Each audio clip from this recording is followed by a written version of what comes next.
Lengdarbaugur eru baugar sem eru dregnir frá suðurpól til norðurpóls á jörðinni. Við drögum þá svona. Það er einn sem fer í gegnum London sem er 0. Svo eru 180 línur dregnar hérna niður, sitt hvoru megin.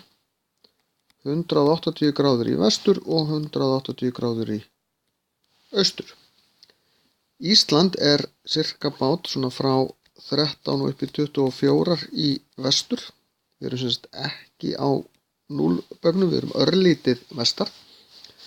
En þetta ásamt lengdarbaugum, breiddarbaugum sem eru dregnir svona, að þá er þetta, virkar þetta eins og hnetakerfi. Þannig að það er þetta að segja, ég er akkurat í þessu hneti, þetta eins og Íslandi erum alltaf í norður og alltaf í vestur. Þetta margar gráður í norður, þá fer ég upp og svo þetta margar í vestur og ég er akkurat hér.